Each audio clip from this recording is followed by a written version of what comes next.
was a pro at two things: grinding away at a soul-sucking job and racking up enough debt to bankrupt an entire nation. So, when I found myself standing on the edge of a skyscraper, the city below sparkling like 1,000 indifferent stars, I thought it was finally time to call it quits. That's when he showed up. "Hey there," came a smooth voice from behind me. I spun around, heart in my throat, to find a tall man in a perfectly tailored black suit. His silver hair shimmered under the neon lights, and he held a clipboard like he was here to give me a survey. "You can't jump yet. Your paperwork isn't ready." And just like that, he made me an offer I couldn't refuse. The 100-day redemption program. What I didn't expect, though, was to wake up as a stray cat. Story begins. Don't forget to check out our YouTube channel. Like, share, and subscribe to join our channel's journey. I don't know what I expected in my final moments, but it sure as hell wasn't him. 1 minute I was staring down at the dizzying dance of the city lights, ready to throw myself into oblivion. The next, there he was, all silver hair and sharp suit, like he had stepped out of some kinda supernatural catalog for smug professionals. "Hey there," he said, his voice smooth as silk. I whipped around so fast I nearly toppled over the edge right then and there. "What the?" I blurted, my heart slamming against my rib cage. It wasn't fear of falling anymore. It was the sheer audacity of a random guy showing up uninvited to my dramatic moment. He stood there, unnervingly calm, holding a clipboard, like he was conducting an audit. "You can't jump yet. Your paperwork isn't ready." I blinked. "I'm sorry, what?" He sighed, the kind of exaggerated exhale people do when they're about to explain something to a toddler. "Paperwork. You know, forms, signatures, approvals. You can't just..." He waved his free hand at the ledge I was standing on. "Do that without the proper documentation." For a second, I thought I'd finally cracked. Maybe the months of stress, debt, and existential dread had pushed me into full-blown hallucinations. Or worse, I was still in my cubicle at the office, dreaming this up after falling asleep on a spreadsheet. "I don't. What are you talking about?" I stammered. He stepped closer, his polished shoes clicking against the concrete roof. "Look, Olivia, can I call you Olivia?" "Of course I can. It's your name. This sort of thing requires protocol." "A timeline. My timeline. And you're jumping the gun?" Pun intended. "How do you know my name?" I demanded, taking a step back. My heel hit the ledge, sending a sharp jolt of adrenaline through my veins. "I know everything about you," he said, his grin widening in a way that was equal parts charming and unnerving. "Olivia Montgomery, 32 years old. Overdraft fees that could bankrupt a third-world country. Workaholic tendencies bordering on masochism. Oh, and a love for overpriced lattes despite all that debt." I gawked at him.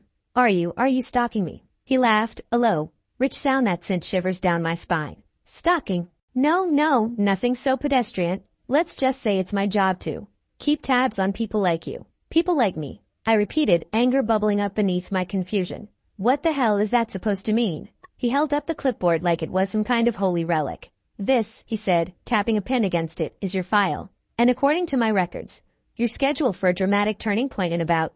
Oh, let me see." He flipped a page, squinting at whatever was written there. 3 days. Not tonight." I stared at him, my brain spinning like a hamster on a wheel. "You're telling me I can't even control how I screw up my own life because you haven't signed off on it?" "Exactly." He pointed the pen at me, his smile practically glowing. "Now you're getting it." This was absurd, insulting even. I'd spent weeks working up to this moment, agonizing over every detail. And now this clipboard-wielding lunatic was telling me I needed to reschedule. What happens if I just do it anyway? I challenged, crossing my arms. His smile faltered for the first time, replaced by something darker. "I wouldn't recommend that," he said softly. His voice dropped an octave, carrying an edge that made my skin crawl. "You'd be breaking the rules. And trust me, Olivia, you don't want to see what happens when the rules are broken." Something in his tone stopped me cold. It wasn't a threat, exactly. It was more like a warning, a genuine one. "Who are you?" I whispered. He took a step closer. So close I could see the faint glow of his silver hair under the neon lights. "Let's just say I'm someone who makes sure things happen when they're supposed to. Call me an administrator of sorts." "An administrator?" I repeated, my skepticism returning. "Of what, exactly?" "Life," he said simply. "Death. Fate. The usual." I snorted despite myself. "So, what? You're like some kind of bureaucratic Grim Reaper." He actually laughed at that, shaking his head. No, I don't collect anyone. I just make sure everything stays on schedule. Think of me as a project manager for the cosmos." This had to be a dream. Or a prank, or both. So what now? I asked, throwing my hands up. Actually, you're eligible for the 100-day redemption program, he announced like he was offering me a rewards card. Redemption program, I echoed, my voice dripping with skepticism. I had no idea what was worse, the fact that a Grim Reaper apparently had paperwork, or that he thought I had unresolved potential. He nodded, looking far too pleased with himself. Yep, live for 100 more days. Make the most of it, and at the end, we'll see if you've got a reason to keep going. Think of it as a trial extension on your lease of existence. And if I don't find a reason, I asked, narrowing my eyes. His smile widened, and somehow it wasn't comforting. Then I'll be back to collect you. No harm, no foul. Just a slight delay in the inevitable. I stared at him, incredulous. This is insane. Is it? He gestured around us, the city lights glittering like jewels beneath the dark sky. You're standing on a ledge, ready to throw it all away. I'm offering you a chance to see if there's more to life than unpaid bills and bad coffee. What do you have to lose? I wanted to argue. Wanted to tell him he didn't know anything about my life, about the crushing weight of expectations, the endless grind of working for scraps while my debt grew like some kind of malevolent weed. But the words caught in my throat. Fine, I said finally, crossing my arms. I'll bite. What's the catch? Ezra chuckled, a low sound that sent shivers down my spine. The catch is simple. The clock starts now. No do-overs, no resets. You get 100 days, Olivia. Use them wisely. And if I don't, well, he said, his grin turning sharp as a blade, then I'll see you again on day 101. And trust me, that visit won't come with a redemption offer. I didn't know whether to laugh or scream. This was absurd. This was impossible. But deep down, something, call it fear, or maybe hope, made me nod. Fine, I said, the word tasting bitter on my tongue. 100 days. What's the worst that could happen? Ezra's smirk deepened, and for the first time, I realized how dangerous he looked. Not in the way of a man with a weapon, but in the way of someone who held all the cards. Glad you asked, he said, snapping his clipboard shut. Without another word, he reached out and tapped my forehead lightly with 2 fingers. The world tilted. One moment I was standing on the ledge, and the next, everything blurred, spinning like a kaleidoscope on steroids. When I woke up, the first thing I noticed was the fur, thick, soft, black fur. I blinked, and the world around me was wrong. Too big, too loud, and overwhelmingly damp. The second thing was the tail. A tail. It flicked behind me, utterly out of my control, as if it had a mind of its own. The third thing, the realization that my hands were no longer hands, they were paws. Tiny, pink-padded, utterly useless paws. Oh my God, I tried to say, but the sound that came out wasn't a voice. It was a high-pitched, pathetic. This could not be happening. I scrambled to my feet, or my paws, my legs wobbling like a newborn deer's. The ground was cold, the alley reeked of stale garbage, and my heart was pounding in my tiny chest. Good morning, sunshine, came a familiar, smug voice. I spun around more accurately. I scrambled, slipped, and nearly face-planted, and there he was. Ezra, clipboard in hand, leaning against a dumpster, like he just strolled into a casual business meeting in a back alley. Careful now, he said, amusement dancing in his silver-eyed. Kittens shouldn't overexert themselves. Kitten, I yowled, my voice cracking into an undignified squeak. Well, technically an adult cat, Ezra corrected, his tone calm, measured, and utterly maddening. But yes, welcome to your new life, Olivia. Isn't it adorable? Adorable, adorable. I tried to lunge at him, claws out. I was aiming for his face, or maybe his neck, anything to wipe that insufferable smirk off his stupid, ethereal face. But instead of a dramatic leap, I launched myself a grand total of 6 inches into the air and flopped onto my side like an uncoordinated potato. Ezra stepped neatly out of the way, chuckling. You'll get the hang of it. Baby steps are baby paws, as it were. This is not what I signed up for, I hissed, struggling to right myself. Ezra crouched down, his silver hair glinting in the dim alley light. He looked at me like a teacher humoring a particularly dim student. On the contrary, this is exactly what you signed up for. A new perspective, a chance to rediscover life. He gestured to my furry form with an elegant wave of his hand. Consider this a more immersive approach. You turned me into a cat. I wailed, or tried to. It came out as a pitiful hiss, which only made Ezra's grin widen. Don't be so dramatic, he said, waving me off. Cats are great. No bills, no deadlines, no soul-sucking jobs. Just naps, food, and the occasional existential stare out the window. Sounds like a dream to me. For half a second, I almost considered it. No more emails, no more creditors hounding me, no more $5 coffees, just to keep me upright during 12 hour shifts, just naps and snacks. But then reality hit. I was a cat, a stray cat, judging by the state of my surroundings. My stomach growled, loud and insistent, and the smell of something rotten wafted through the alley. Fine, I growled, or tried to. It came out as a deep, guttural rumble, which I realized with horror was purring. 100 days, but if I starve or get hit by a car, I'm haunting you forever.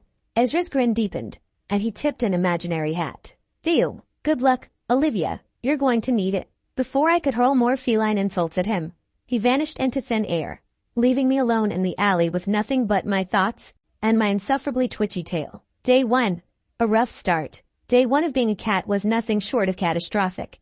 Pun intended. Ezra had sold me on the idyllic dream of cat life, naps in sunny windows, snacks on demand, and the carefree existence of a creature adored by millions on the internet. What he conveniently forgot to mention was that cats don't come equipped with a starter kit for survival. There's no manual for how to cat.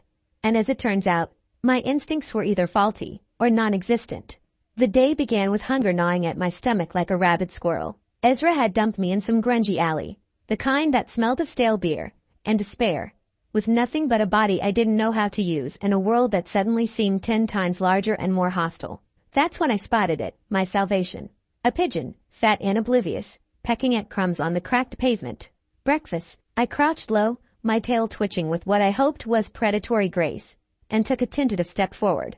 The pigeon remained blissfully unaware. My confidence grew. I took another step, then another. My heart raced, my muscles coiled like a spring. I was a hunter. I was unstoppable. I would, clatter. I had miscalculated the positioning of a precariously stacked beer bottle. The glass toppled over, smashing onto the pavement, and the pigeon exploded into the air with a cacophony of flapping wings. I lunged after it, paws scrabbling uselessly against the concrete, but it was gone, leaving me sprawled on the ground like an idiot.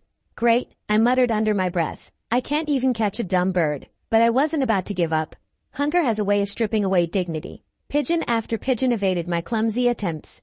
My leaps were mistimed, my landings were painful, and my patience wore thin. One particularly smug bird actually landed a few feet away, watching me with what I swear was amusement. Before taking off with a triumphant squawk, I switched tactics, skulking around trash bins and gutters in search of easier prey.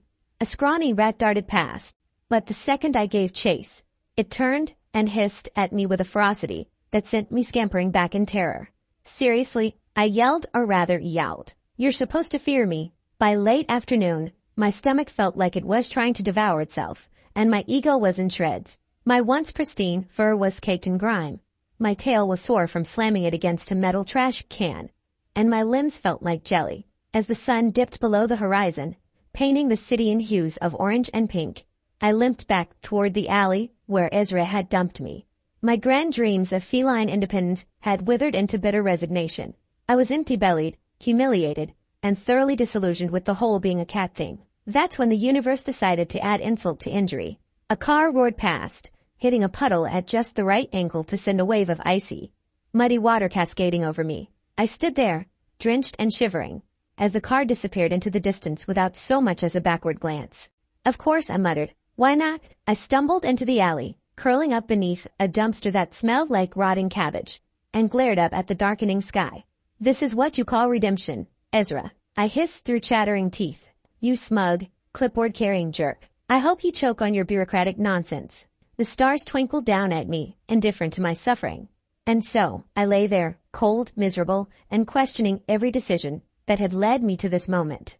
I'd made a deal for a second chance. But as far as I could tell, all I'd been given was a second helping of failure. For the first time, I wondered if 100 days was going to be 99 days too many. Day 2. Trash delicacies. Day 2 began with the overwhelming scent of garbage hanging thick in the air. Ordinarily, I would have wrinkled my nose in disgust and avoided the source. But hunger does strange things to a cat, or a human turned cat, as was my current predicament. I could feel my stomach clawing at me, an insistent reminder of the previous day's failures. Everything around me seemed impossibly large, including the pile of trash I'd somehow come to view as my salvation. And there it was, an overturned trash can, its contents spilling like some grotesque buffet for the unfortunate. A soggy, crusty sandwich poked out of the heap like a half-hearted offering from the universe. The bread was limp, the filling indistinguishable, and a vague scent of mold hovered in the air. I paused, staring at the sandwich as if it held the answers to all of life's questions. I wasn't proud, but my body was speaking in a language that left no room for dignity. With a resigned sigh, I bared my teeth and tugged the sandwich out of the trash. I could practically hear my human self groaning in protest.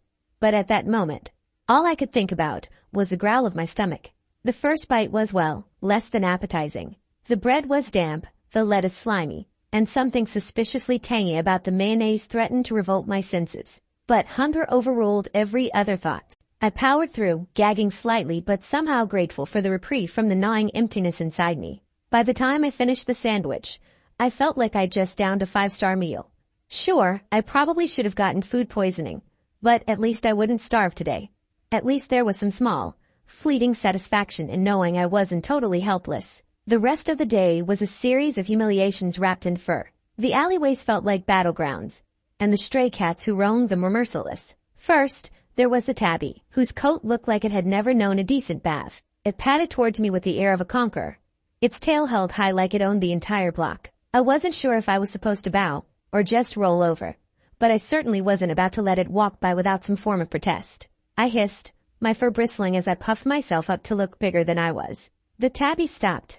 It stared. Then, with a snort of disapproval, it hissed back. I wasn't sure whether it was challenging me or just making sure I knew my place. Either way, my pride was at stake. But before I could do anything about it, a sleek black cat slunk out of the shadows, eyeing the sandwich remnants I had left behind.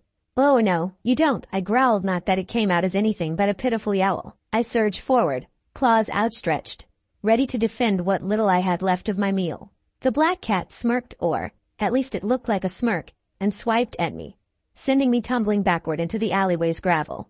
I felt the sting of the scratch across my ear, sharp and unmistakable. I wasn't even sure what I was doing anymore. Was this about food, territory, or just the fact that I couldn't stand the idea of losing even a shred of dignity? Whatever it was, I was certain that I had no idea how to fight like a proper cat, and it was starting to feel like that was the one thing I should have known. With a flick of its tail, the black cat claimed my scraps and sauntered off, leaving me to lick the blood from my wounded ear. The universe, I realized, didn't just want me to fail, it wanted to humiliate me. By nightfall, I was once again curled beneath the dumpster, my aching body tucked into the dirt and grime like a pathetic little scrap of forgotten life. The world had gotten darker, the sounds of the city shifting from distant hums to piercing sirens, and the occasional honk of a car. The lights above twinkled indifferent, as I lay there licking my wounds, both physical and emotional. The worst part, I could almost hear Ezra's voice in my head, smooth and mocking, reminding me that I was here because of my own choice, because of some ridiculous notion that I could redeem myself. I glared up at the stars, a mix of bitter regret and unspoken anger filling my chest. Is this what you meant by rediscovering life, Ezra? I growled in a voice that was barely a squeak. A life of fighting over scraps, and being treated like I'm nothing more than a nuisance. I could almost hear him chuckling from wherever he was, perched somewhere just out of reach, amused by my plight. I closed my eyes, the weight of my frustration almost too much to bear. All I'd wanted was a second chance, a life that wasn't full of debt and disappointment. I'd been willing to take the gamble, to trust in something bigger than myself, and instead, I was stuck here in the dirt. Just another stray, with a chip on her shoulder and nothing left to lose. I hope you're getting a good laugh, Ezra, I muttered bitterly. But there was no answer. No comforting, sarcastic quip from the Grim Reaper who had thrust me into this absurdity. Just the sound of the wind, and the overwhelming feeling that I was utterly, helplessly alone. And maybe that was the point. Maybe I needed to feel that this raw, terrible isolation so I could understand just how much I'd taken for granted before. If Ezra was watching me struggle from some celestial vantage point, I couldn't see him, but I could sure as hell feel him laughing. Day 3, the unexpected kindness. Day 3 began much like the others, with hunger gnawing at my insides, and regret curling like a shadow in the pit of my stomach. The morning air was crisp, and I found myself aimlessly wandering the narrow streets, trying to avoid the more territorial cats in the area. They were ruthless, their eyes sharp with the knowledge that survival was a game of dominance, and I was woefully unprepared to play. I passed by a few familiar faces, their haughty stares and swishing tails a reminder of just how far I'd fallen from my human life. I was still adjusting to the weight of my new form, my tail flicking nervously as I carefully navigated through the streets. It wasn't just the lack of opposable phones that made things difficult. No, it was the constant ache of being less human, less powerful, less capable. It was then that I heard a voice that wasn't the usual hiss of another stray, or the sharp bark of an angry dog. No, this voice was different. Warm, kind, it called out gently, almost as if it recognized the bruised soul beneath my furry exterior. Hey, little one. Are you okay? I froze. My heart skipped a beat. An instinct screamed at me to run. Humans were not to be trusted. But something about this voice, something about the way it carried itself, without force or malice, stilled my fear. I turned slowly, my golden eyes wide, wary. There he was, crouched a few feet away, his hand extended in an unassuming gesture of peace. His posture was open, like he had no agenda other than to offer comfort to a creature that surely didn't deserve it. He was in his late 20s, maybe early 30s, messy brown hair falling in unruly waves, paint-streaked jeans clinging to a lean frame, and a face that was so effortlessly kind it made my heart ache in ways I didn't fully understand. He had a certain glow about him, a quiet presence that made the whole world seem a little bit softer. Come on, he coaxed gently, his voice low, inviting. I won't hurt you. My tail flicked nervously, my body tense, as I wavered between flight and fight. Trusting humans wasn't on my to-do list. In fact, it had never been part of my plan. But the alternative was worse, more scrounging, more soggy sandwiches, and a life spent in the shadows. His patience was unwavering. He didn't move, didn't rush me, didn't try to force anything. He just stayed there, waiting for me to make the first move. It was a kindness I wasn't used to. After what felt like an eternity of internal struggle, hunger and exhaustion won out over my caution. I took a tentative step forward, then another. That's it, he murmured, a soft smile tugging at the corner of his lips as if he were proud of me for taking the leap. My heart gave a strange, almost foreign flutter at his approval. When I finally reached him, he scooped me up into his arms with a gentleness I hadn't experienced since my human days. His jacket was warm, carrying the comforting scent of paint and coffee, the smell of someone who'd lived in the creative chaos of the world, who wore his passion on his sleeves and carried the weight of his dreams in his eyes. You're all skin and bones, he said softly, his voice thick with concern, as he cradled me like I was something fragile, something precious. Let's get you out of here. I wanted to protest, to remind him that I wasn't just some helpless stray but a human trapped in a cat's body. But the words died on my tongue, and instead, something entirely unexpected happened. A deep, involuntary rumble of relief escaped my chest purring. It wasn't just the sound of contentment. It was a physical manifestation of something I hadn't allowed myself to feel in years. Safe. For the first time in far too long, I felt safe. Daniel, he told me his name as he walked, cradling me against his chest like I was the most delicate thing in the world, was the kind of person who looked like he'd stepped straight out of a Pinterest board titled, Starving Artists Who'll Steal Your Heart. He wasn't the typical kind of man you'd expect to find on a street corner, offering a stray cat a home.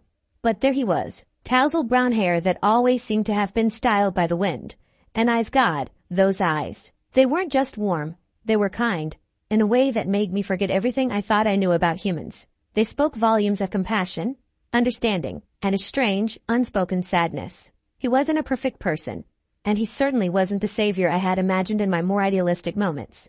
No, he was something far more human, someone who fought for his dreams, even when they seemed out of reach, someone who wore his heart on his sleeve, and bared the weight of life's disappointments with a quiet grace. And somehow, through all of that, he still had room for me, a ragged, disoriented stray cat who didn't know what to do with the sudden tenderness being thrown her way. As he cradled me in his arms, I couldn't help but feel the pull of something deeper, a connection, a warmth I hadn't known in a long time. I had come to believe that I was beyond repair, that my life had been one long string of mistakes, each worse than the last. But Daniel, he was the kind of person who believed in second chances, who believed in me, even when I couldn't believe in myself. I braced myself for the inevitable, the crushing certainty that Daniel, kind as he was, would drop me off at the nearest shelter. Maybe he'd leave me on a stoop somewhere, with a half-eaten sandwich as my only companion, and go on with his life, forgetting about the stray cat who had briefly crossed his path. I didn't blame him for that. People like him weren't built to keep strays. They were meant for bigger things that didn't involve cold alleys and empty stomachs. But Daniel had other plans. His apartment wasn't much, barely more than a single room that doubled as a kitchen, living room, and studio. It was cluttered, chaotic, and smelled faintly of paint and coffee. But to me, it was an oasis. The walls were lined with canvases, some finished, others half-started, abandoned in the throes of creativity that had long since fizzled out. Paint tubes and brushes lay scattered across the floor, and a beautiful mess of artistic ambition. Crumpled receipts and an alarmingly large number of coffee cups littered the counters. It was the kind of place that felt lived in, real, and raw just like Daniel himself. Without a word, Daniel set me down gently on a soft, threadbare blanket by the radiator. The warmth of it wrapped around me like a promise. "Stay here," he said, his voice soft but firm, as if he were giving me permission to rest, to be still for once. He disappeared into the tiny kitchenette, and I settled in, curling my tail around myself, allowing the exhaustion to seep from my bones. A few moments later, he returned with a bowl of milk and a can of tuna, the smell of it making my mouth water despite my attempts to maintain some semblance of dignity. "Here you go, Luna," he said, setting the feast before me with a smile. Luna? The name caught me off guard, stopping me mid-bite as I looked up at him, confusion etched into my feline features. "You look like a little moonbeam," he explained, his smile widening. And you remind me of the cat I had growing up. Her name was Luna too." I should have been offended by the lack of originality, by the fact that I was being named after someone's childhood pet. But instead, I felt something inside me loosen, a small flicker of warmth. There was no cruelty in his words, no distance. There was only the tender care of someone who wanted to give me something more than survival. I let out a tiny, appreciative purr. Fine. Luna it was. The next few weeks settled into an unexpected rhythm. Daniel gave me food, real food, the kind I hadn't seen in too long, warmth, and a cozy spot by the window. From there, I could watch the chaos of city life unfold outside, the busy streets bustling with people and cars, their lives as frantic and restless as mine had once been. I wasn't a part of it anymore, and that, in some strange way, made me feel safe. In return, I became his reluctant companion, his sounding board, his silent cheerleader. At night, when the sky outside darkened and the hum of the city quieted down, Daniel would sit cross-legged on the floor, a fresh canvas propped up in front of him. Paint splatters dotted his shirt, and his hands were coated in the colors of whatever masterpiece he'd been working on. "What do you think, Luna?" he'd ask, holding up a brush loaded with vibrant paint, looking to me for approval or critique. I'd flick my tail, pretending to be unimpressed because, well, I was a cat and supposed to act aloof. But secretly, I admired the way his hands danced across the canvas, bringing life to the blank, empty space in front of him. There was something mesmerizing about it, the way his emotions bled out into his art, raw and unfiltered. He spoke to me often, even though he knew I couldn't respond the way humans could. He poured his heart out in those quiet, late-night conversations. He talked about his struggles, his dreams, his fears, the very real weight of his existence pressing down on him. "My art isn't selling," he'd sigh, his fingers running through his messy hair. "My landlord's threatening eviction, and I don't know what I'm doing anymore. I don't know if I'm cut out for this. It's like no matter how much I paint, it's never enough. I'm always just wasting my time." I listened, not just because I was a cat, but because I understood. I understood the weight of feeling like you didn't matter, like your existence was a series of failures that you couldn't escape. I wasn't just hearing his words. I was feeling them in the marrow of my bones, as if his struggles were my own. But I couldn't speak, couldn't offer him any comforting words, not in the way a human might.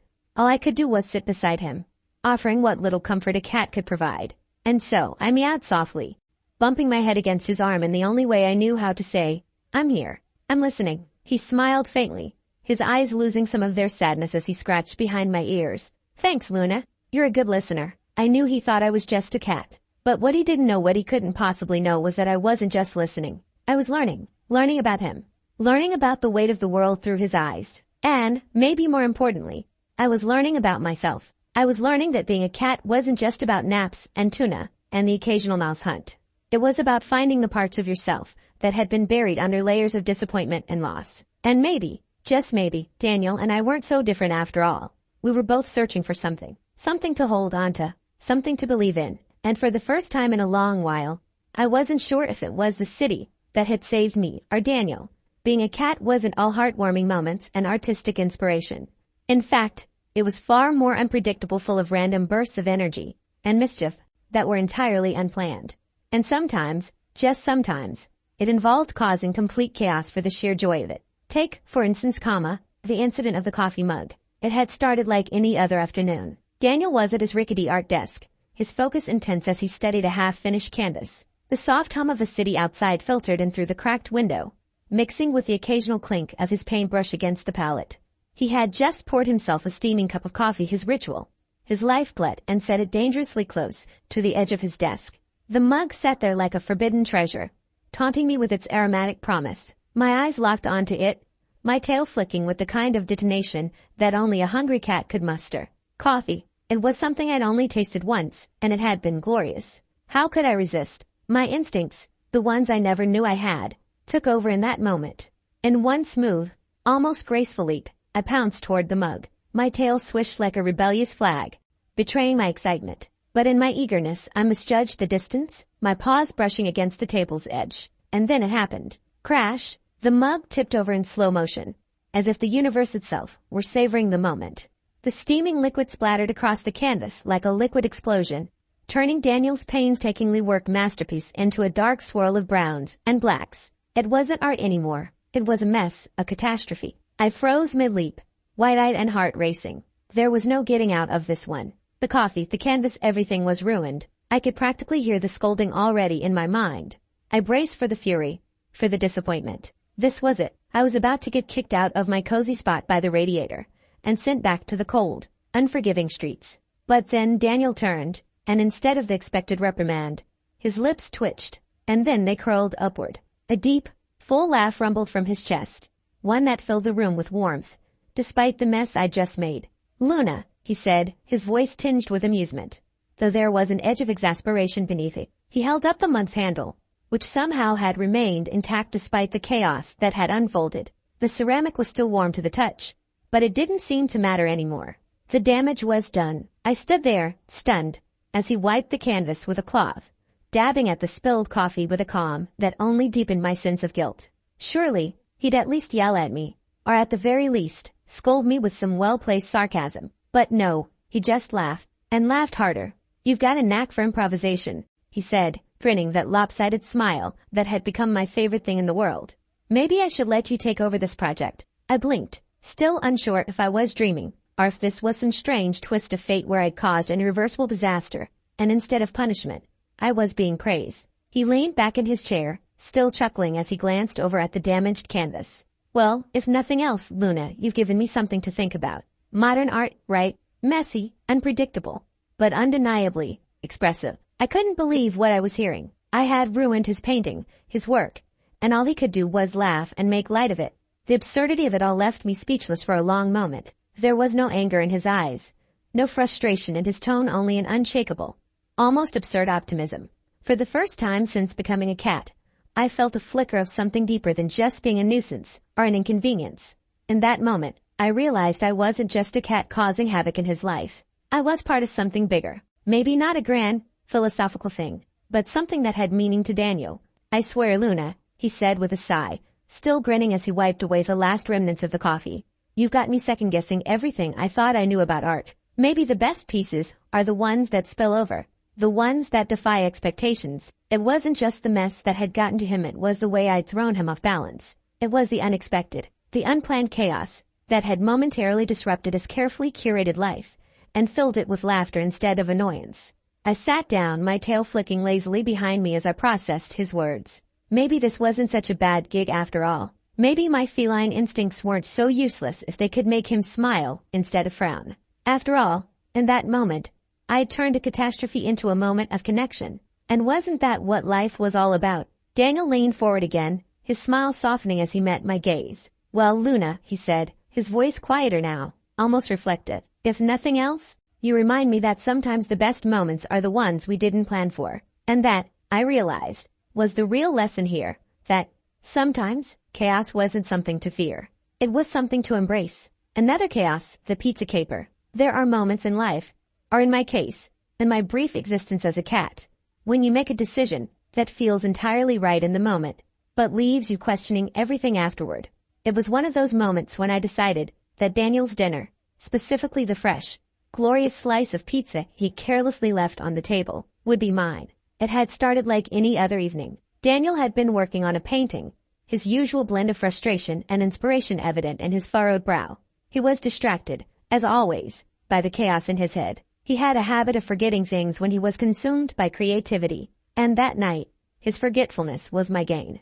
A lone slice of pizza sat temptingly on the edge of his table, steam still rising from the melted cheese.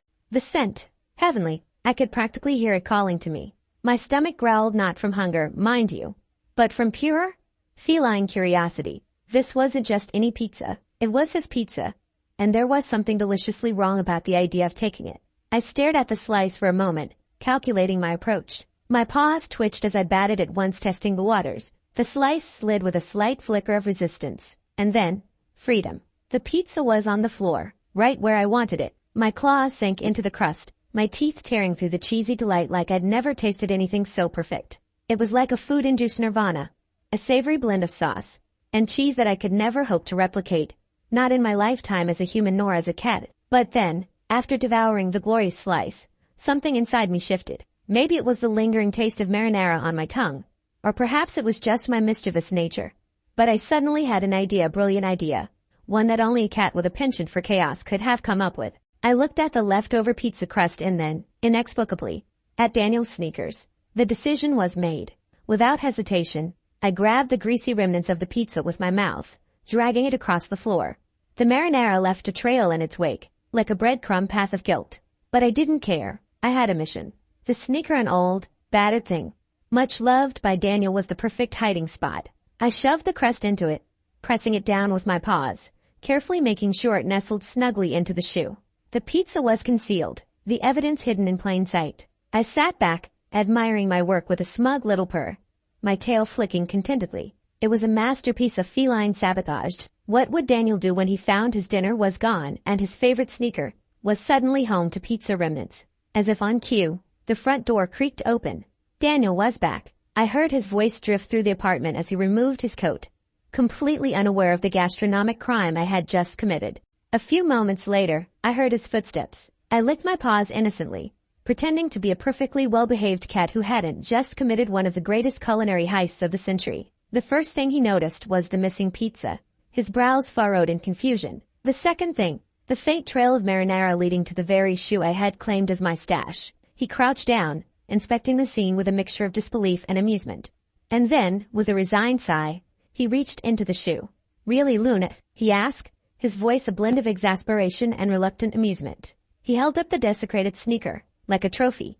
The greasy pizza crust nestled inside, a grotesque and oddly hilarious symbol of my audacity. I meowed softly, tilting my head to the side in what I hoped was an innocent, but ultimately misunderstood, gesture. I gave him my best doe-eyed, "What, me? Look," as if I hadn't just transformed his favorite shoe into a pizza dumpster. Surely he would see the adorable mischief in my eyes, and forgive me. Right. Daniel shook his head, a small smile tugging at the corner of his lips. He sighed, glancing at the mess, and then back at me. "Guess I'm ordering another pizza," he said, his tone resigned but somehow amused. His smile was warm, like it always was, even when I wreaked havoc. I had done it again. I had ruined his dinner, made a mockery of his precious shoes, and somehow made him laugh. What kind of cat was I? Causing chaos but somehow making everything seem lighter.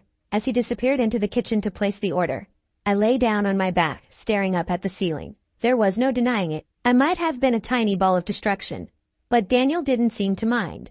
And maybe, just maybe, I was starting to realize that this chaotic, pizza-stealing life wasn't so bad after all. More chaos, the great bathroom lockdown. It was a dreary, rainy afternoon, the kind of day where the sky seemed to hang low and heavy, like the universe had decided to take a nap. The apartment was quiet, save for the occasional sound of the rain tapping against the windows. Daniel was in the middle of one of his artistic ruts, his canvas half covered in splashes of color that didn't quite feel right. It was the perfect day for a little chaos, and I, as ever, was more than willing to oblige. The bathroom, that small, often overlooked sanctuary in the apartment, beckoned to me with its shiny, intriguing features. The gleaming metal knob on the inside of the door caught my attention, shimmering like a challenge, just waiting to be accepted. I padded over to the door, my paw raised in cautious curiosity. I nudged the knob gently, and to my surprise, it turned. The door creaked open just a fraction, giving me a glimpse of the world within.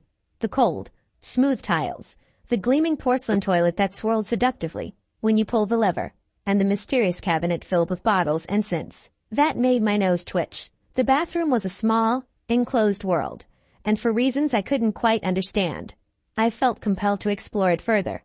My tail swished in excitement as I padded in, my little paws tapping against the floor.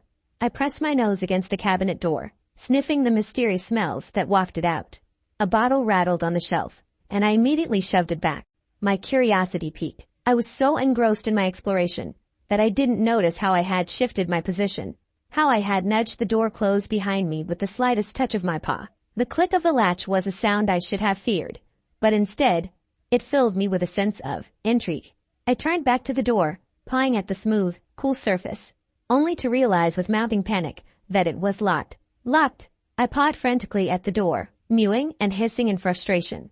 But the reality hit me like a ton of bricks. I was trapped. I was in a tiny, fluffy prison, and I couldn't get out.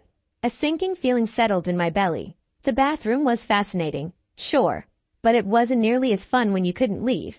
I paced back and forth, my mind racing. The toilet flushed with its usual dramatic swirl, the tap dripped with irritating regularity, and the cabinet. Well, the cabinet had already been explored. There was nothing left for me to do but wait. It wasn't long before I heard Daniel's voice calling through the door. "Luna, where'd you go?" His tone was light, distracted, not even realizing that his feline companion was currently in a state of absolute distress. "Right here," I thought, my voice vibrating through the small space as I meowed loudly in reply. The sound echoed off the walls, bouncing back at me like a cruel reminder of my confinement. A pause followed, and then the distinct sound of his footsteps growing closer. "Luna," he called again, this time with more concern. "What's going on?" When he realized where I was, the laughter started. It was soft at first, barely a chuckle, but it soon grew into full-blown amusement. I could hear it through the thin walls, and my frustration only grew as I heard him, laughing. "Hang tight, Luna.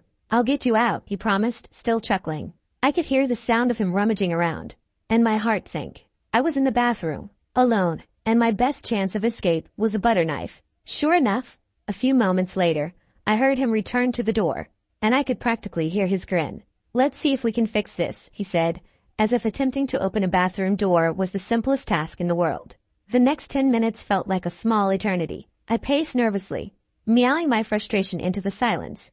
But Daniel seemed perfectly content narrating his progress to me like we were co-stars in some sitcom. "I think this might work," he said as he jammed the knife into the lock.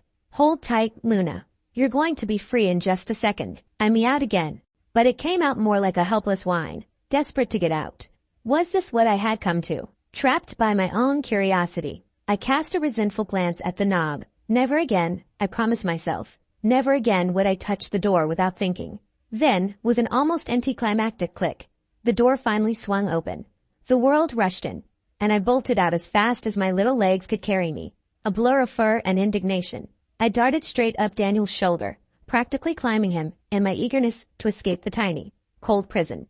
"Did you learn your lesson?" Daniel asked, gently scratching behind my ears as I settled on his shoulder, my tail flicking in a mix of relief and residual annoyance. I blinked at him, my fur fluffed out in the aftermath of my ordeal, and gave a half-hearted meow. Did I learn my lesson? No, I had not. Not even close. I was a cat. Chaos was what I did. Despite my best efforts to wreak havoc on Daniel's life, he never once got angry. He just laughed as though my relentless attempts at destruction were little more than a charming inconvenience. At first, I thought it was an act. Maybe he was just being polite, trying to tolerate a wayward stray with a penchant for knocking over coffee mugs and stealing pizza. But as the weeks passed, his patience didn't wear thin. In fact, my antics seemed to breathe life into him in a way I hadn't expected. One evening, after I had once again managed to turn his entire art studio into a disaster zone, I had knocked over an entire jar of paintbrushes, and in my panic, accidentally rolled in a puddle of yellow. Daniel sat down on the couch and pulled me onto his lap. He didn't scold me, didn't even seem all that bothered by the mess. "Life's a lot less boring with you around, Luna," he said, a soft chuckle escaping his lips as I nestled into his chest. He ran his fingers through my fur, absently soothing my frantic energy. "I don't know how I managed without you." I blinked up at him, my mind spinning. His words hit me like a wave crashing over rock, soft and powerful. I'd never considered myself anything more than a disruption in his life, a temporary presence until the deal with Ezra was done, a quirky little sidekick who kept him company while he wallowed in his struggles. But as I looked at him then, as his fingers threaded through my fur in slow, rhythmic strokes, I saw something new in him.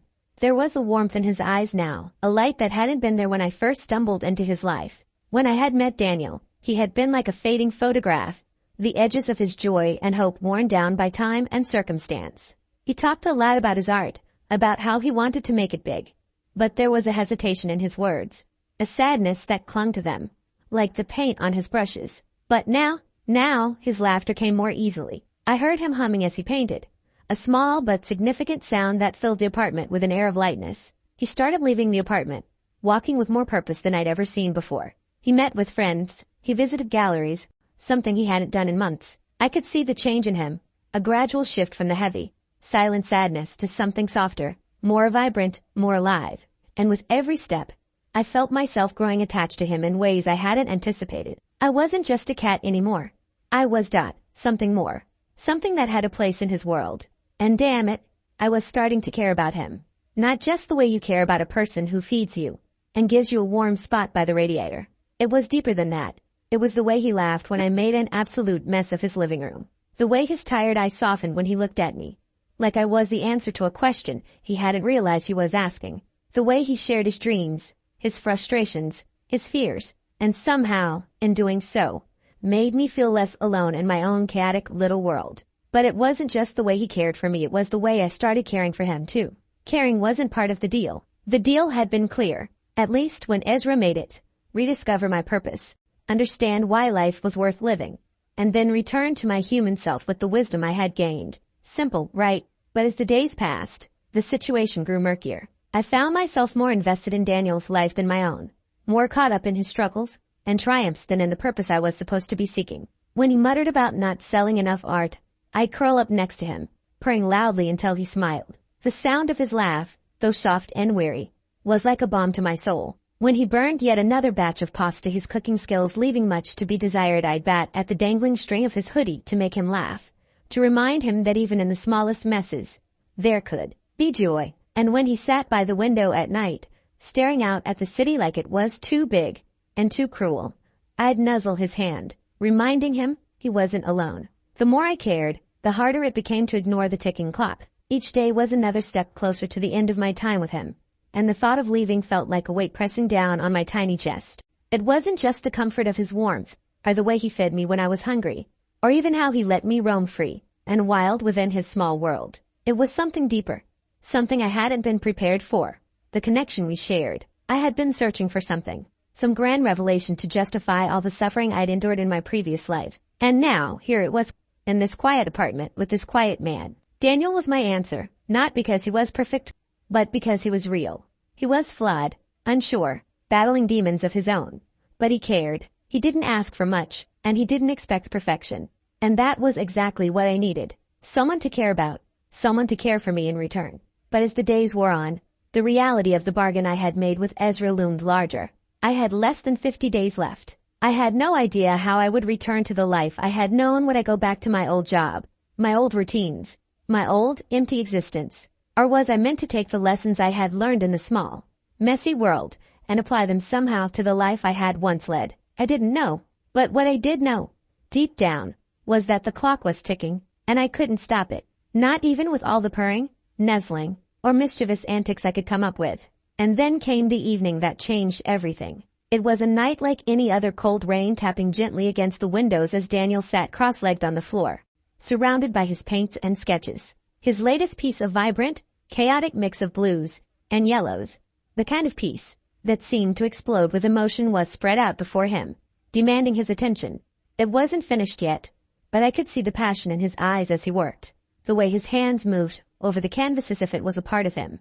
He was alive in those moments, caught between creation and destruction, making something beautiful out of the mess that was his life. "I think this might be my best work yet," he said, glancing up at me as I patted closer. He tilted his head, studying me with a mixture of affection and curiosity. "What do you think, Luna?" I walked over and pawed at the edge of the canvas, careful not to smudge the wet paint with my claws. I didn't know much about art, but I could tell it meant something to him. The energy in the room shifted as I placed my paws carefully on the ground, contemplating the work he had done. "Yeah," he said with a soft chuckle, his voice thick with pride and a touch of disbelief. "Me too." He reached over and picked me up, settling me in his lap with the kind of gentle care I had grown to love. "You know," he said, his voice growing quieter, as though he was sharing a secret with me, "I used to think I'd never find inspiration again. But then you showed up." He paused, smiling down at me, his thumb gently stroking the back of my neck. "It's like you reminded me why I started painting in the first place." My chest tightened, and I let out a quiet purr, hoping he wouldn't notice the tears welling in my very human soul. His words dug deep into me. He didn't know it, but he had done the same for me. He had reminded me of what it felt like to matter, to be needed, to bring light to someone else's life. He had become my anchor in this strange, chaotic existence. But as I curled into him, my small body resting against his chest, a harsh, undeniable truth began to sink in.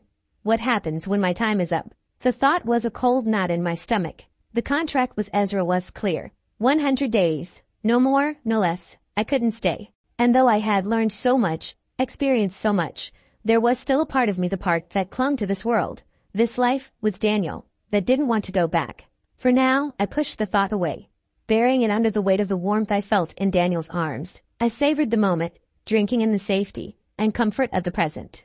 The future could wait. Whatever came next, I would face it with the lessons I had learned here about love, about purpose, and about connection. But for tonight, I was just Luna, a mischievous, chaotic little cat who had somehow found her place in the world. And for the first time in a long time, I felt like maybe that place wasn't just a fleeting stop on the way to something else. Maybe, just maybe, this was it. This was where I was meant to be. Day 99. It loomed over me like an unshakable storm cloud, dark and heavy, pressing down with the weight of 1,000 unspoken words. I tried to ignore it, to push the thought of the clock winding down to the back of my mind. But it was always there, lingering like the scent of rain before a downpour. Daniel was asleep on the couch, the rhythmic rise and fall of his chest the only sound in the apartment, aside from the occasional scratch of my claws against the fabric of the blanket. His paint-streaked fingers were loosely gripping his sketchbook, a gentle reminder of the dreams he carried with him even in the quiet of his sleep. The soft, golden light from the lamp bathed the room in a warm glow, and for just a moment, I allowed myself to believe that this simple life with him, could go on forever.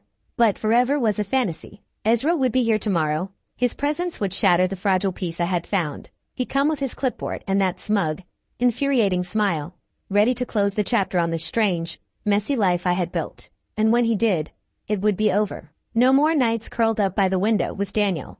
No more laughter in the kitchen over burnt pasta or half-finished paintings. No more quiet moments where I could forget the weight of the world outside. I wasn't ready. I wasn't ready to leave him. But I wasn't ready to go back to the life I had either. The life that had felt empty, suffocating, before I became Luna. The life where I had wandered aimlessly, disconnected from everything. And now, just when I had found a semblance of purpose, of belonging, of meaning, it was all slipping away. Before I could give in to the overwhelming panic threatening to rise in my chest, I heard it. The sharp click of the door opening. He was here. Ezra always arrived unannounced, as though his presence was as inevitable as the turning of the earth. One moment, the apartment was silent. Just Daniel and me, alone in our little world.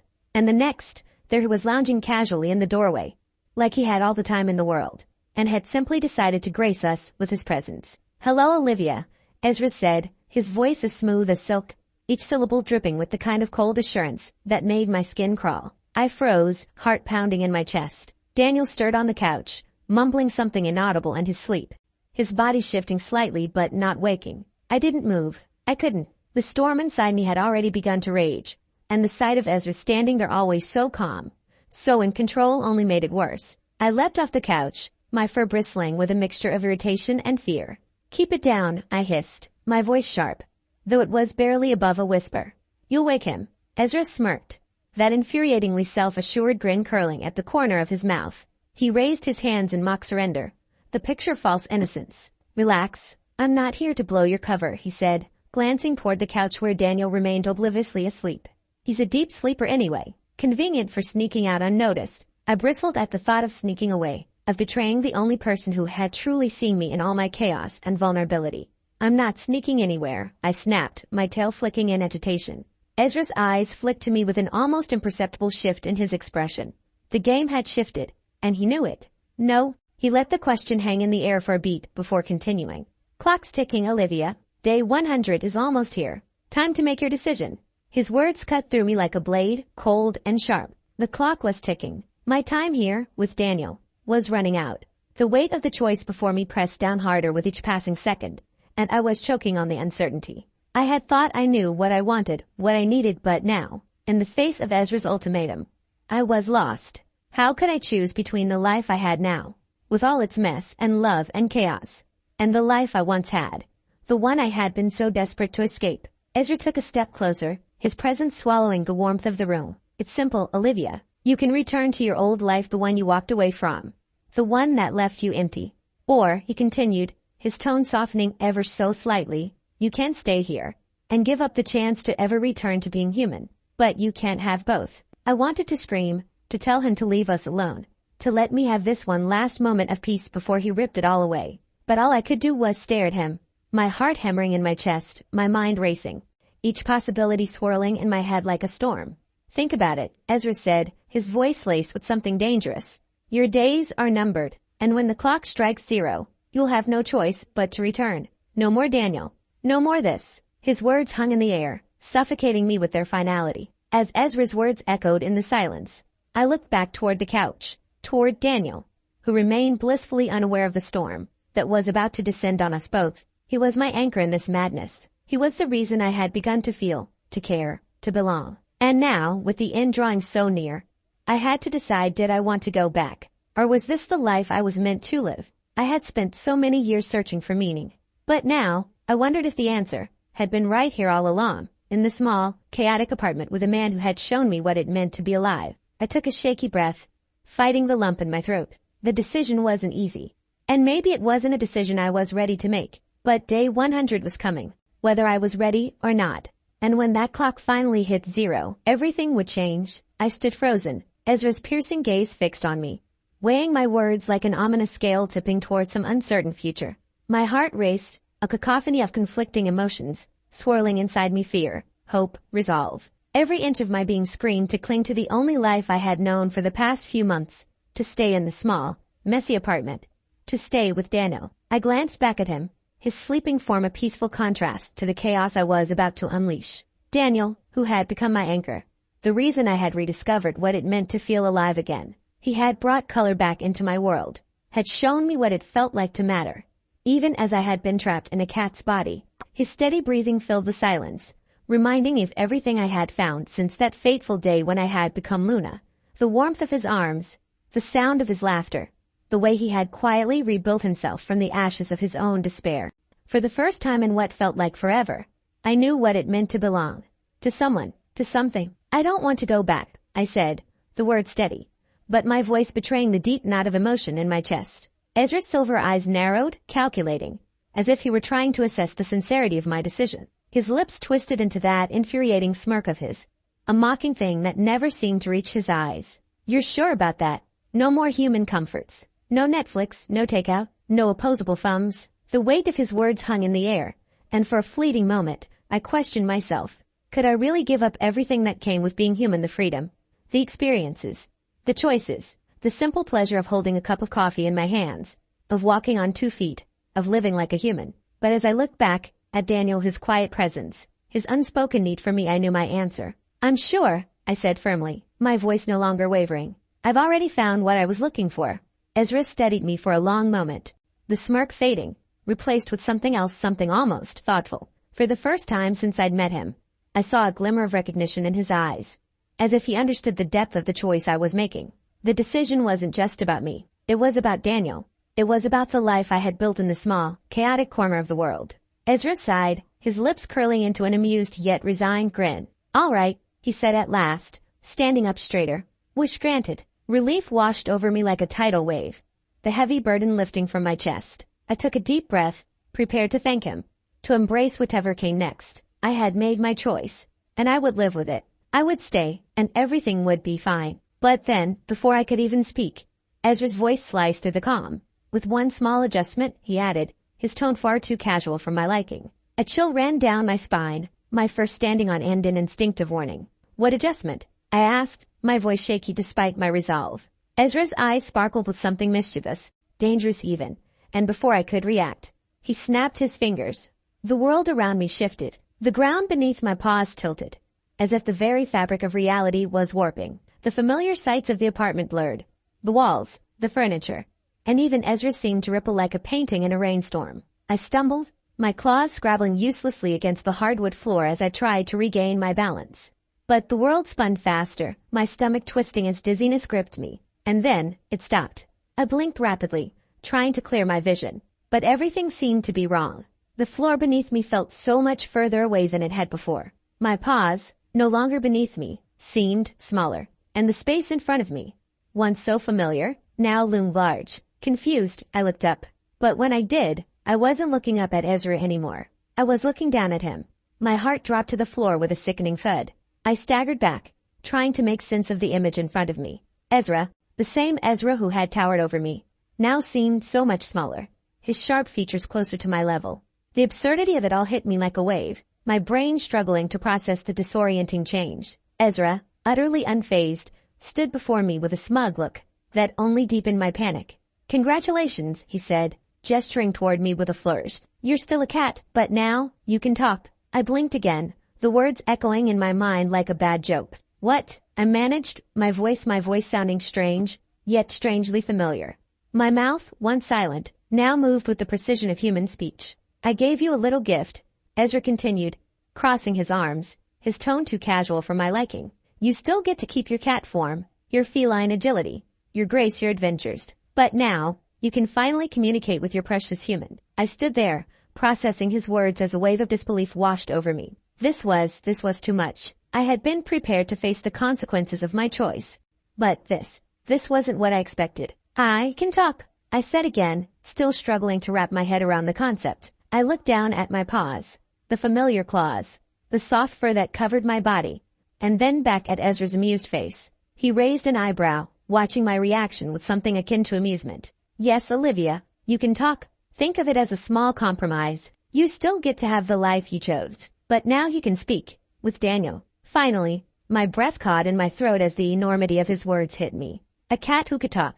The thought was absurd. And yet, the strange, undeniable curiosity stirred inside me. What would it be like to tell Daniel everything? To finally speak to him? To share my thoughts, my fears, my feelings, even my mischief? And yet, in the back of my mind, a darker thought lingered. What if he didn't want to hear me? What if my voice, my words, shattered the fragile bond we had built? What if, in the end, the truth was more than he could handle? I looked back at Daniel, still peacefully asleep on the couch, oblivious to the seismic shift that had just taken place. And for the first time since I had met Ezra, I wasn't sure what to do next. Ezra's voice cut through my thoughts, his smile widening. "Go ahead, Olivia. Speak. It's what you wanted, isn't it?" And suddenly, everything felt impossible. I could talk. I had what I had wanted. But now that I had it, I wasn't sure if it would be enough. At first, I thought he was joking. The entire concept seemed like something straight out of a bad comedy. Something that would happen in the middle of a desperate, half-hearted fantasy. But when I opened my mouth to protest, the words came out. My human voice, a voice that hadn't been mine in months, echoed in the quiet apartment. "This is a terrible idea," I said, horrified by how normal it sounded. It felt wrong, a voice that didn't belong to this body. It was like hearing a stranger speak from inside me. Foreign and jarring. Ezra, his smirk widening, stood with an air of amusement, watching me squirm. "Oh, I disagree. This should be fun," he replied with a casual flick of his hand, as if turning me into a talking cat were no more significant than changing the channel on a TV. Before I could argue, before I could even wrap my mind around the enormity of what had just happened, Ezra vanished like smoke in the wind, leaving me standing there, stunned and alone in the kitchen. The apartment felt strangely empty now, the silence pressing down on me like the weight of an oncoming storm. "Luna," Daniel's voice, groggy and soft, called from the living room. My heart leapt into my throat as I froze. I could hear him shifting on the couch, slowly rousing from his sleep. There was no escape now. The truth was out, and I was faced with the unthinkable. How to explain this to Daniel? I padded cautiously back into the room, my every step an agonizing hesitation, my tail twitching nervously. He was sitting up, rubbing his eyes with one hand, the other loosely resting on the sketchbook from earlier. The room was bathed in the soft, golden light of the lamp, his features still blurry with sleep, but the faintest smile curling on his lips. "There you are," he said, his voice thick with drowsiness, that familiar warmth in his gaze. I thought I heard something. I opened my mouth, ready to meow, ready to fall back into my old, comfortable rhythm. But what came out instead was, "Hi." I froze. My own voice, human and absurdly casual, hung in the air between us. There was a beat of absolute silence. Daniel's hand stopped mid-rub. His eyes snapped wide open, locking on me with a look of utter disbelief, his body stiffening as if trying to understand what he had just heard. The room felt heavy with the weight of the impossible. He blinked slowly, once, twice, as if the very concept of me speaking was a reality he couldn't quite process. The seconds stretched. The awkwardness became tangible. I wished I could just disappear, vanish into the shadows where things made sense. But instead, I simply sat there, my human voice now painfully real in a cat's body. Did you just? Daniel began, his words faltering as his eyes flicked from me to the empty space around us, as though searching for an explanation, a reason, something to ground him in the normality he had known just moments before. I sighed deeply, sitting back on my haunches. A little self-consciousness bubbled up in me, but I had no choice now. The cat I had been was no longer enough. Yes, I talked. Surprised, Daniel blinked at me, his jaw hanging slack, his face a perfect portrait of disbelief. His eyes darted around the room as if expecting the walls to come alive and reveal the truth behind this madness. I'm dreaming, right? He said, his voice shaky with the kind of uncertainty that comes when the world is turned upside down. I fell asleep watching that weird sci-fi show again, didn't I? This isn't real. I winced. The moment had arrived. The moment I had been dreading. The moment that would change everything. I opened my mouth again, my voice awkwardly flat, as if I were saying something I had never quite gotten used to. Nope, not a dream, I said, as casually as I could manage, which wasn't much. I was flailing inside. But I had to get through this. Any questions? The room fell silent. Daniel stared at me, really stared. His mouth moved a few times, like he was trying to form words. But nothing came out. I could see the cogs of his mind turning, grinding together in disbelief. The disbelief of someone being told something impossible, and yet somehow feeling that it was the only thing in the world that made any kind of sense. His expression alternated between confusion, astonishment, and what was that? A flicker of concern. I knew he was looking for an out, a way to rationalize this. Maybe he thought he was still dreaming. Maybe he thought he had hit his head on the coffee table and had just forgotten about it. But no, this was real. I was real, and I was waiting for him to process it, waiting for him to figure out how to react. Finally, he exhaled a shaky breath, rubbing his face as if trying to push the impossible out of his mind. All of them, he said faintly, his voice raw with emotion, his hand shaking as he reached up to tug at his hair. I have so many questions I don't even know where to start. I felt a pang of guilt twist in my chest. There was so much to explain. But how could I? How could I explain that in a past life, I had been human, that I had made a deal with death itself, and that now I was here, in this bizarre, impossible form trying to find meaning in a world that had been turned upside down. But as I watched Daniel's face, as I saw the confusion and the fear there, I knew one thing for certain. This wasn't just a shock to him, it was a shock to me too. He had a right to be confused. He had a right to be scared. But the more I looked at him, the more I realized I had a right to be here too. To have a place. To have a home. And even if I had to speak to him in ways that were unnatural and strange, I wasn't going to walk away. Not now. Not when it mattered most. I know it's a lot to take in, I said, my voice softer now. But I'm still the same Luna. Just with more words. He shook his head, his eyes wide, trying to piece together what was happening. And for a moment, I thought maybe, just maybe, he might finally understand. It felt like we were suspended in a strange sort of purgatory. The world outside the apartment continuing on its path while time inside seemed to slow to a crawl. I sat before him still in my little cat body, now inexplicably able to speak, and laid it all out. Every detail, every piece of the story that had led me here. Daniel didn't interrupt.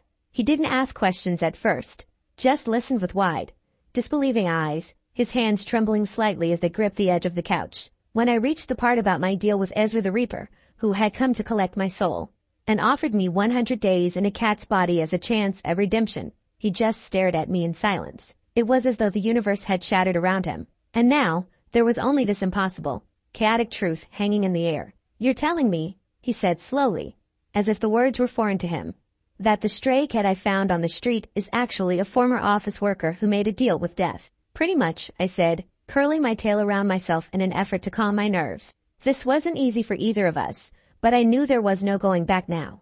And now you can talk? Apparently, yes, I said with an awkward shrug. I never asked for this, but here we are. Daniel leaned back, running a hand through his hair, his face a blend of disbelief and confusion. He let out a slow breath, as if trying to process the storm of absurdity I had just dumped on him. This is insane, he muttered, almost to himself. I know, I replied softly. Believe me, I wish I could make it sound less ridiculous. But, he hesitated, and I could see him wrestling with his thoughts, trying to make sense of it all. Why did you stay? The question hit me like a sledgehammer, as if it was the one thing that had been hanging between us, unsaid and unexplored. All those days of watching him, of growing closer to him, of knowing that my time was running out. It had all been building to this moment. The moment when I would finally have to face the truth of why I didn't just go back to my old life. Why I didn't just take my second chance and run. I took a deep breath, feeling the weight of the answer in my chest. There was no easy way to say this, no simple words that could fully explain what I had come to realize. But I had to say it, for both of us. Because of you, I said, my voice catching in the silence. The words were raw, vulnerable, but they were the truth. Daniel's brows furrowed in confusion. He didn't understand. Not yet, so I pressed on. I was lost before I met you. I continued, my voice thick with emotion. I was miserable, disconnected, ready to give up on everything. But then you found me, and you reminded me what it feels like to matter, to make someone's life better, even in small ways. I could feel the sting of unshed tears behind my eyes, but I refused to let them fall. Not yet, not when the truth was so fragile, so raw. Daniel's expression remained unreadable for a moment, and I couldn't tell if he was processing what I had said or if he was still in denial about the sheer impossibility of everything. But then his gaze softened. He met my eyes, really met them. For the first time in a long time. You changed my life, too, he said quietly, his voice barely above a whisper. I didn't realize how lonely I was until you showed up. His words hit me harder than I expected. I had known that I had come to care for him, that he had become more than just the man who'd found me on the street. But hearing him say it out loud, it made everything feel real in a way I hadn't prepared for. Tears pricked at the corners of my eyes, but I blinked them away, fighting against the overwhelming flood of emotion. I don't want to leave, I said, my voice barely more than a whisper. Not now. Not ever. For a moment, there was only silence. The weight of our shared emotions hung between us, thick and unspoken. Daniel looked down, his expression clouded with a mix of disbelief and pain. He opened his mouth, but no words came out. He seemed unsure of how to respond, whether to laugh at the absurdity of it all, or to simply hold on to the fragile moment we were sharing. Luna, he finally spoke, his voice shaking, his eyes searching mine for answers that I wasn't sure I had. I don't want to leave, I repeated, my heart thundering in my chest. I've found something here. Something I didn't even know I was looking for. You've made me feel alive again, Daniel. You've made me feel like I matter. The room seemed to close in on us as the truth settled between us like a thick fog. There was no turning back now. My time as a cat was running out. For the first time, I wasn't afraid of what would happen next. For the first time, I realized that the decision was no longer mine alone. It was ours. Daniel stood up slowly, his movements almost robotic as he crossed the room to me. He crouched down, looking me in the eyes, and for a moment, I thought he might speak. Instead, he just held my gaze, his emotions too tangled up to sort through in the moment. His hand reached out tentatively, and before I could process what was happening, he gently scratched behind my ears, just like he always had. And in that moment, I felt the warmth of home settle over me. From that day forward, life became different. The apartment, once a place of quiet isolation and muted colors, seemed to take on new energy. Daniel and I became an odd little teamie. The former office worker turned stray cat with a human voice, and him, the struggling artist who found solace in the unexpected. We were two lost souls who had somehow managed to find one another in the chaos of the world, and now we were learning how to thrive in that chaos. Daniel adapted quickly to having a talking cat, though, as expected, he often caught himself muttering, "This is so weird," under his breath. At first, I thought he might get used to it. But I quickly realized that some things like the absurdity of me being a talking cat were never going to stop feeling strange. And honestly, I was okay with that.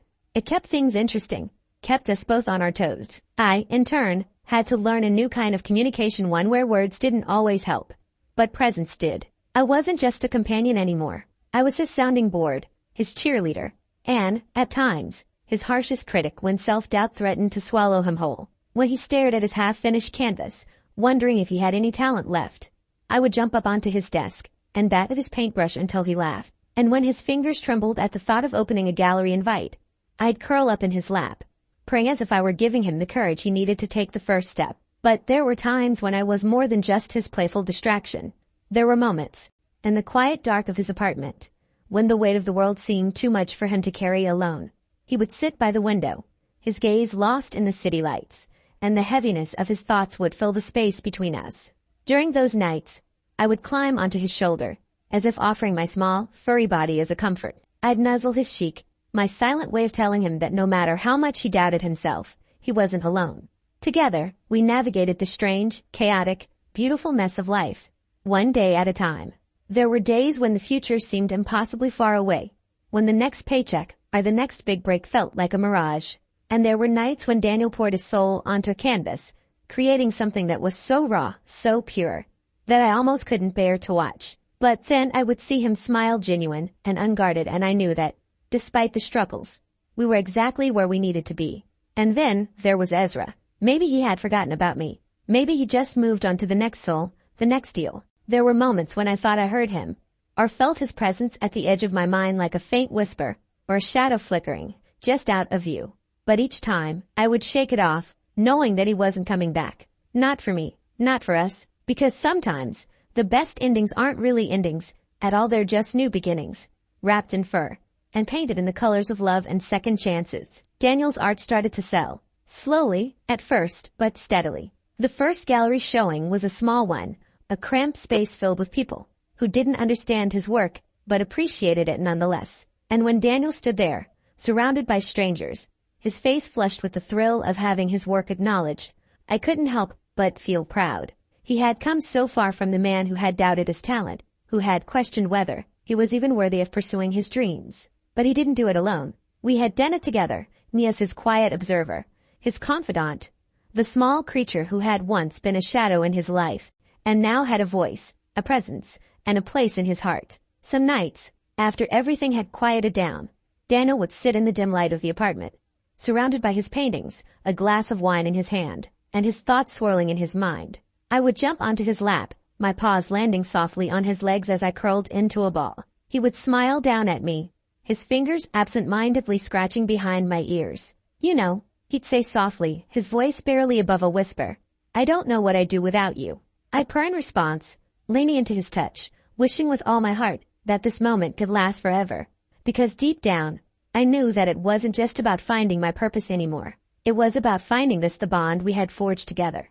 It was about love, about trust, and about the strange, beautiful gift of second chances. We had both been lost. But now, we had found each other. And that was the only thing that mattered. The deal was over. But our story, our new beginning, was just beginning to unfold. Story ends. Thanks for listening. See you again for another silly story.